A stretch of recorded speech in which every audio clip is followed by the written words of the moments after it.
Je m'appelle Mam Tchernogué, je suis le coordonnateur du projet d'appui au développement de l'entrepreneuriat féminin et de l'emploi des jeunes filles. Pour parler de la cérémonie de ce matin, il faut dire qu'il s'agit ici d'une réception de camions frigorifiques destinés à des groupements de femmes qui avaient déposé au niveau du projet des dossiers de demande de financement.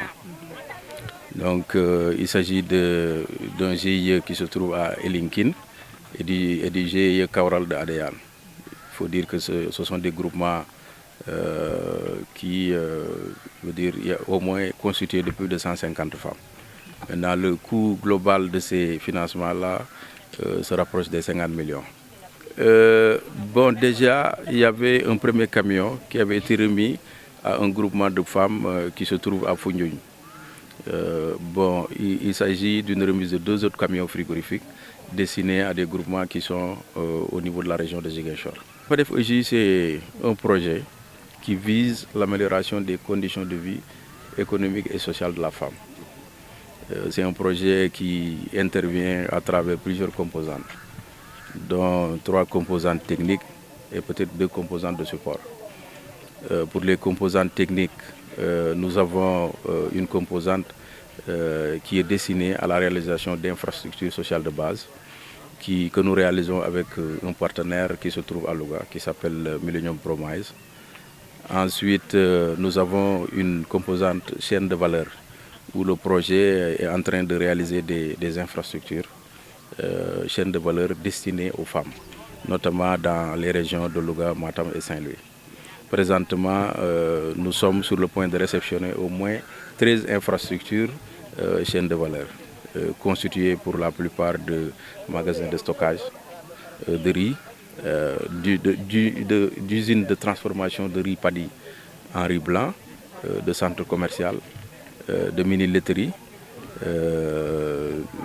Donc, à côté aussi des 2 composantes que je viens d'énumérer, il y a une composante financement islamique, où initialement le projet avait bénéficié d'une enveloppe de près de 4,5 milliards mis en place par la Banque islamique de développement.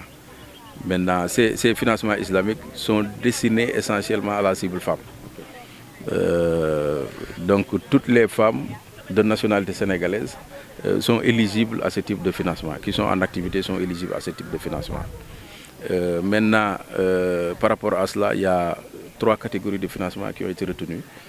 C'est notamment une fourchette où les besoins des femmes vont de 0 à 500 000 francs. Une autre catégorie appelée la catégorie des micro-entrepreneurs où les besoins de financement vont de 500 000 à 5 millions. Et une dernière catégorie de financement qui cible essentiellement les PME-PMI pour qui les besoins. Nous venons de boucler la mobilisation d'une enveloppe qui est de 1,5 milliard que nous sommes en train de mettre en place. C'est d'ailleurs l'une des raisons qui ont fait que nous sommes ici aujourd'hui pour réceptionner les camions. Donc nous sommes en train de mettre en place ces crédits. Et notre ambition, c'est qu'avant la fin de l'année 2023, qu'une enveloppe de 3 milliards soit 22. Il y a eu des premières périodes où il y a eu quelques financements. Mais aujourd'hui, l'essentiel du travail est en train d'être fait entre l'année dernière et 2023.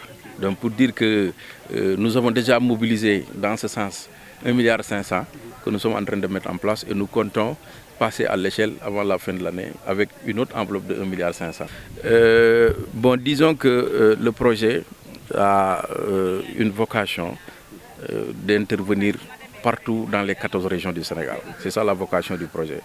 À Thiès, effectivement, il y a eu des dossiers de demande de financement que nous avons déjà reçus et instruits et qui sont actuellement sur le point d'être envoyés au niveau du CMS pour financement. Donc pour vous dire que la région de Thiès n'est pas du tout laissée en rade, nous avons vraiment des interventions sur l'ensemble du territoire national. Oui, d'accord. En fait, ce qu'il faut dire, c'est que c'est un projet qui, au départ, devait être réalisé sur 4 ans. Mais il y a eu des phases de prolongation et qui ont fait que, présentement, vraiment, on est dans la phase terminale. Voilà, le process est arrivé à terme et nous comptons véritablement mettre sur pied des résultats qui seront tangibles d'ici à la fin de l'année 2023.